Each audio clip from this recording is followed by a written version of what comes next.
नमस्कार। साहित्य भाई कामरान के इस यूट्यूब चैनल पर आप सभी का एक बार फिर से स्वागत है, अभिनंदन है। इसके पहले की वीडियो में हमने प्रैक्टिस सेट 1 बनाया था और वो प्रैक्टिस मूल रूप से जो अभ्यर्थी बीपीएससी 4.0 की तैयारी कर रहे हैं उनके लिए था। और हिंदी विषय की किसी भी तरह की अगर तैयारी आप कर रहे हैं तो आपके लिए ऐसा नहीं है कि बिल्कुल आपके लिए कारगर नहीं है, लेकिन जो उद्देश्य है, जिस तरह के प्रश्न बीपीएससी 4.0 में पूछे जाते हैं, ये जानने की संभावना है। ऐसे प्रश्नों का संकलन इस वीडियो में है। लेकिन जो भी हिंदी से प्रेम करता है, हिंदी से तैयारी करता है, हिंदी विषय को अपना मूल विषय मानकर चलता है, ऐसे सारे अभ्यर्थियों को, सारे छात्रों को, छात्राओं को ये वीडियो लाभान्वित अवश्य करेगी। आज की इस वीडियो में कुल 20 प्रश्न हैं और वो 20 प्रश्न विविधता पर आधारित होंगे। उसमें ग्रामर के भी कुछ प्रश्न होंगे, साहित्य से भी प्रश्न होंगे। और जैसा कि आप जानते हैं कि बीपीएससी टीआरई 2 और टीआरई 1 में अब तक जो परीक्षा हुई है, उन परीक्षाओं का जो पेपर का लेवल है, पेपर का पैटर्न है, उसको देखते हुए यही कहा जा सकता है कि उसमें 20 क्वेश्चन पैसेज के आते हैं और लगभग 35 क्वेश्चन के आसपास आपके साहित्य से पूछे जाते हैं और बाकी जो प्रश्न बचते हैं वो आपके व्याकरण से पूछे जाते हैं। तो मेरा 2 बार का अनुभव है, उन्हीं अनुभवों के आधार पर मैं ये सेट तैयार कर रहा हूँ। मुझे उम्मीद है कि आप इससे लाभान्वित अवश्य होंगे, आपको इससे फ़ायदा अवश्य मिलेगा। आइए चलते हैं बिना देर करते हुए अपने पहले प्रश्न की तरफ। पहला प्रश्न है, हिंदी साहित्य का प्रथम इतिहास गारसा दत्तासी ने किस भाषा में लिखा? हमने इससे पहले अपने शॉर्ट वीडियो में बताया था गारसा दत्तासी के इतिहास के बारे में। तो ये हिंदी साहित्य के प्रथम इतिहासकार हैं और इन्होंने सबसे पहला इतिहास लिखा था फ्रेंच भाषा में। इस भाषा में फ्रेंच, जबकि फ्रेंच इसमें नहीं है इस विकल्प में, इसलिए यहाँ पे विकल्प क्या होगा, इनमें से कोई नहीं। गारसा दत्तासी के इतिहास का नाम था इस्तवार द लागित्यूर इंदुई हिंदुस्तान और इन्होंने इसको फ्रेंच भाषा में लिखा था। इसके 2 संस्करण थे। कितने? 2।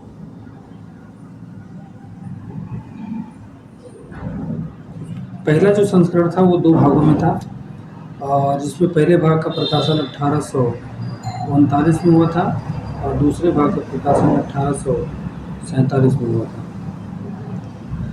उसके बाद जो दूसरा संस्करण था वो 3 भागों में था, जिसका प्रकाशन 1871 ईस्वी में हुआ था। और गारसा दत्तासी ने अपने इस इतिहास में वर्णानुक्रम पद्धति का प्रयोग किया था। ऐसा वर्णानुक्रम, कोई प्रश्न पूछा जा सकता है कि हिंदी साहित्य के प्रथम इतिहास में गारसा दत्तासी ने किस ऐतिहासिक पद्धति का प्रयोग किया था? तो आप इतना जानते हैं, वर्णानुक्रम पद्धति का प्रयोग किया था। अगला प्रश्न है कि इनमें से शुद्ध शब्द नहीं है। आपको प्रश्न बहुत ध्यान से पढ़ना है। क्या पूछा है? शुद्ध शब्द नहीं है। इनमें से शुद्ध शब्द नहीं है।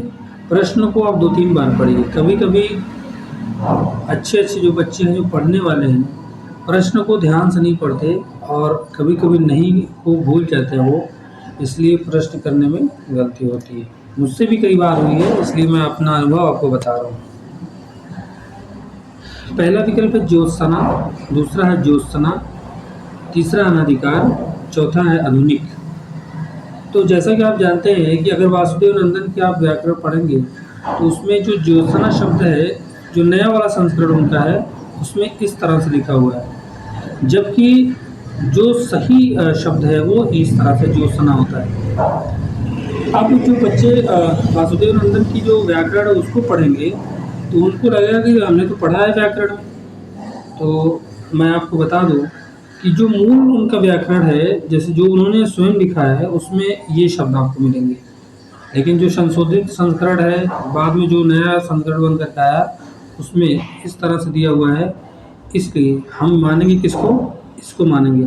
तो प्रश्न पूछा इनमें से शुद्ध शब्द नहीं है, तो अब ऑप्शन आपको ये देखना है कि इनमें से एक से अधिक भी लिखा है और इनमें से कोई नहीं लिखा है। तो पहला वाला तो गलत है और उसके बाद चौथा वाला भी गलत है, क्योंकि आधुनिक होता है, आधुनिक नहीं होता बल्कि आधुनिक होता है। इसलिए विकल्प कौन सा हो जाएगा, एक से अधिक। प्रश्न कौन सा सही है इसमें, एक से अधिक, क्योंकि ज्योत्सना एक और विकल्प ए और विकल्प डी दोनों गलत है, इसलिए विकल्प ई सही हो जाएगा इनमें से एक। अगला प्रश्न है, परीक्षा गुरु किस प्रकार की रचना है। परीक्षा गुरु लाला श्रीनिवास दास की रचना है, लाला श्रीनिवास दास की रचना है और इसे इन्होंने 1882 ईस्वी में लिखा था। ये हिंदी का पहला सामाजिक उपन्यास माना जाता है और ये उपन्यास विधा की रचना है। तो ये उपन्यास है और ये हिंदी का पहला सामाजिक उपन्यास माना जाता है। और इसी परीक्षा गुरु को आचार्य रामचंद्र शुक्ल ने हिंदी साहित्य के का पहला उपन्यास माना था, अंग्रेजी ढंग का पहला उपन्यास परीक्षा गुरु आचार्य रामचंद्र शुक्ल के अनुसार। और इसी उपन्यास को ज़्यादातर विद्वानों ने पहला उपन्यास स्वीकार किया है। और इसमें जो प्रमुख पात्र हैं, ब्रज किशोर जो वकील होते हैं, मदन मोहन इसमें पात्र हैं। तो बहुत बेहतरीन ये उपन्यास है, सामाजिक उपन्यास है। अगला प्रश्न है, प्रेमचंद ने अपने किस उपन्यास में कृषक जीवन की त्रासदी का चित्रण किया है। तो सारे लोग पढ़े होंगे गोदान उपन्यास। गोदान उपन्यास में होरी और धनिया के और गोबर के माध्यम से मुंशी प्रेमचंद ने कृषक जीवन की महान त्रासदी का वर्णन किया है। इसे कृषक जीवन की त्रासदी का महाकाव्य भी कहा जाता है। तो गोदान उपन्यास है, इसे लिखा गया था 1936 में। ठीक, इसके पात्र हैं, गोबर है, धनिया है, झुनिया है, होरी है, मेहता है, मालती है और हीरा है। और इसी तरह से बहुत सारे पात्र हैं इसमें, आपको मिल जाएंगे छोटे बड़े। तो ये था गोदान में प्रेमचंद ने अपने गोदान उपन्यास में कृषक जीवन की त्रासदी का चित्रण किया है। इनमें से कौन कोयल का पर्यायवाची नहीं है। ये प्रश्न बीपीएससी TRE 2 में पूछा जा चुका है और इसलिए इसको थोड़ा ध्यान दें। इनमें से कौन कोयल का पर्यायवाची नहीं है। तो कोकिला कोयल को बोलते हैं।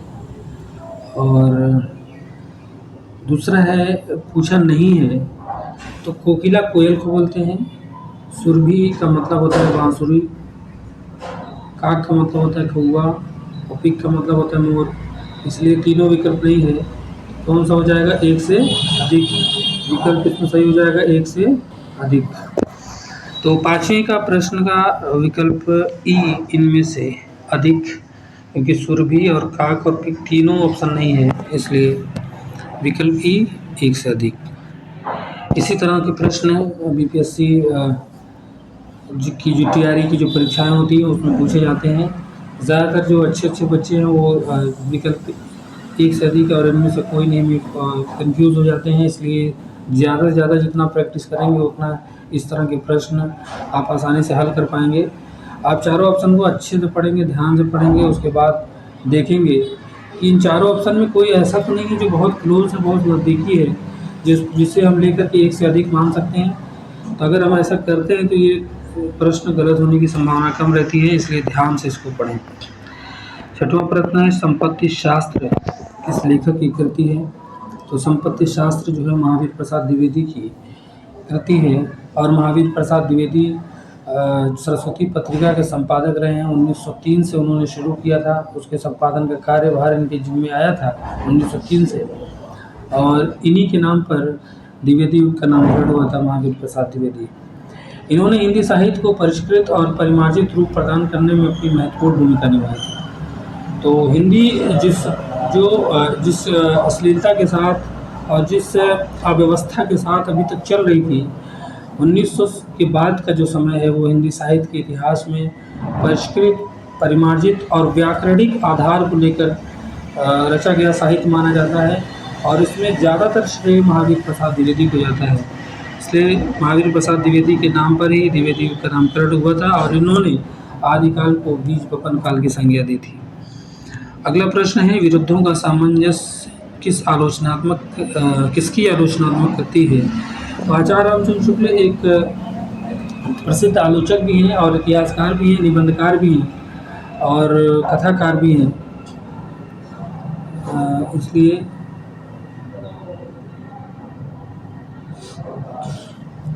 विरुद्धों का सामंजस्य किसने लिखा है? आचार्य रामचंद्र शुक्ल ने, क्योंकि ये एक आलोचक भी माने जाते हैं, इतिहासकार भी माने जाते हैं। इनके इतिहास का नाम है हिंदी साहित्य का इतिहास, जिसे इन्होंने काशी नागरी परचाड़ी पत्रिका के एक विशेषांक हिंदी शब्द सागर की भूमिका में लिखा था और बाद में 1929 में उसे हिंदी साहित्य के इतिहास के नाम से प्रकाशित किया गया। तो आचार्य रामचंद्र शुक्ल की प्रसिद्धि इतिहासकार, आलोचक, निबंधकार और कथाकार के रूप में हिंदी साहित्य में रही है। विरुद्धों का सामंजस्य जो है उन्होंने लिखा है, सैद्धांतिक आलोचना है उनकी। आधुनिक काल की शुरुआत सबसे कब से मानी जाती है? ये प्रश्न बहुत बच्चों को कंफ्यूज करता है कि आधुनिक काल की शुरुआत कब से, क्योंकि बहुत सारी परीक्षाओं में इस तरह के प्रश्न पूछे जाते हैं और बच्चे कंफ्यूज होते हैं। तो देखो, जब हिंदी साहित्य के आधुनिक काल की शुरुआत की बात की जाए ना, तो 1850 से भारतेंदु हरिश्चंद्र का जन्म हुआ 1850 को और 1850 से ही लगभग उनके आधुनिक काल की शुरुआत मान ली जाती है हिंदी साहित्य में। तो इसलिए 1850 सही होगा। कुछ लोग कंफ्यूज होंगे 1900 में। 1900 में आधुनिक काल की शुरुआत नहीं हुई, बल्कि 1900 में द्विवेदी युग की शुरुआत हुई थी और उसके पहले जो है भारतेंदु युग समाप्त हो चुका था।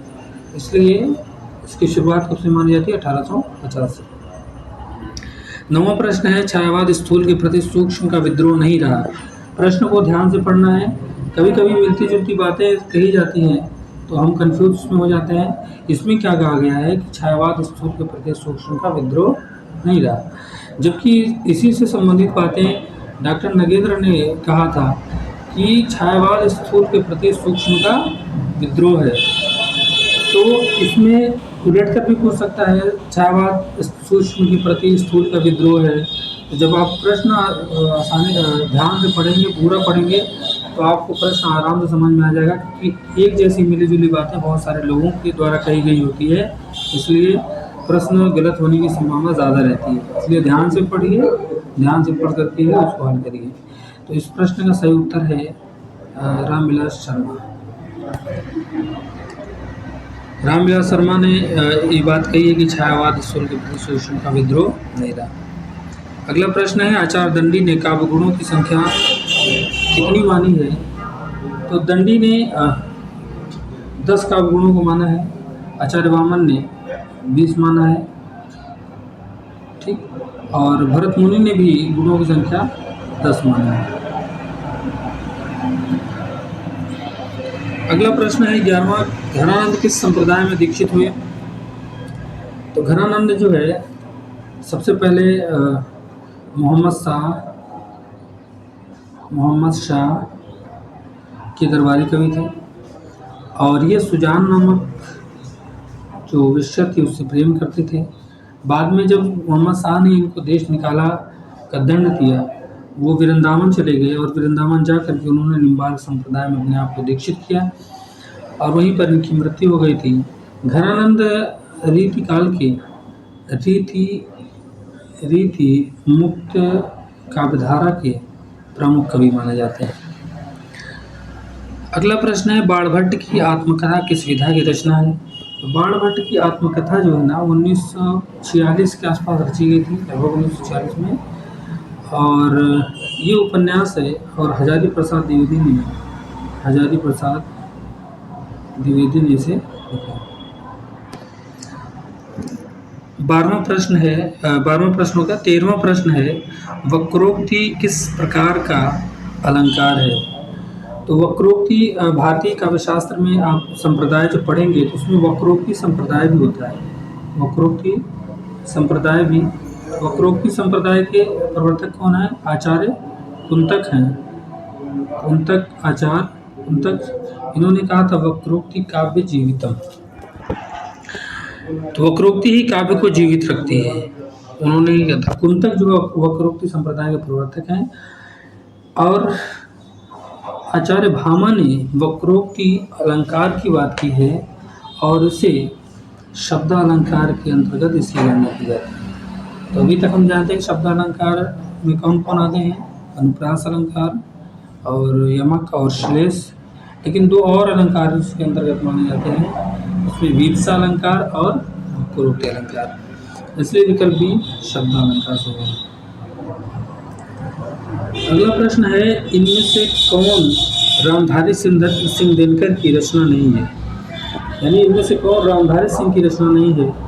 तो आप जानते हैं कि कुरुक्षेत्र उनकी रचना है, और सामधेनी भी उनकी रचना है, परशुराम की प्रतीक्षा भी उनकी रचना है, लेकिन जो पंचवटी है वो उनकी रचना नहीं है। मैथिली षटगुप्त ने पंचवटी लिखा है, पंचवटी प्रसंग निराला भी ने भी लिखा है, तो निराला की भी रचना पंचवटी और मैथिली षटगुप्त की भी रचना पंचवटी है, लेकिन रामधारी सिंह दिनकर की रचना पंचवटी नहीं है। अगला प्रश्न है, अधिकार सुख कितना मादक और सारहीन है, किस रचना का वक्तव्य है। कहने का मतलब ये है कि ये बातें जो कही गई हैं वो किस रचना में कही गई हैं, अधिकार सुख कितना मादक और सारहीन। तो जब आचार्य जयशंकर प्रसाद का जो नाटक है स्कंदगुप्त, जब इसको पढ़ेंगे आप तो उसकी पहली ही लाइन है, अधिकार सुख कितना मादक और सारहीन है, जिसमें स्कंदगुप्त कहता है कि अधिकार सुख कितना मादक और सारहीन। तो विकल्प सी स्कंदगुप्त सही होगा। 16वां प्रश्न है, भारत भारती किसकी रचना मानी जाती है। तो भारत भारती जो है मैथिली षटगुप्त की रचना मानी जाती है, और इसका प्रकाशन 1912 ईस्वी में हुआ था, और इसी रचना के आधार पर महात्मा गांधी ने इनको राष्ट्र कवि की उपाधि दी थी। तो महात्मा गांधी ने इनको राष्ट्र कवि की उपाधि किस रचना पर दी थी, भारत भारती के आधार पर। राष्ट्रीय चेतना की रचना है ये, राष्ट्रीय चेतना से ओतप्रोत है, और इसी कारण महात्मा गांधी ने इनको राष्ट्र कवि की उपाधि दी थी। अगला प्रश्न है, आदिकाल को आधार काल की संज्ञा किसने दी। आदिकाल को नामकरण के दृष्टिकोण से बड़ा मतभेद रहा है आलोचकों में, कवियों में, लेखकों में, इसलिए आदिकाल को कई नामों से जाना जाता है। तो सबसे पहली बात तो आदिकाल को आदिकाल किसने कहा है, तो आचार्य प्रसाद ने कहा है। और आदिकाल को वीरगाथा काल किसने कहा है, तो शुक्ल ने कहा है, आचार्य रामचंद्र शुक्ल ने कहा है। और आदिकाल को सिद्ध सामंत काल किसने कहा है, सिद्ध सामंत काल। तो ये सिद्ध सामंत काल कहा है राहुल सांकृत्यायन ने, किसने, राहुल सांकृत्यायन ने। और आदिकाल को बीज बपन काल किसने कहा, बीज बपन काल किसने कहा है, तो महावीर प्रसाद द्विवेदी ने कहा है। चारण काल किसने कहा है, जॉर्ज ग्रियर्सन ने कहा है,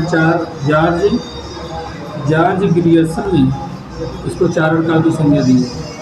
और संधि या चारण काल किसने कहा है, तो डॉक्टर राम कुमार वर्मा ने कहा है संधि या चारण काल।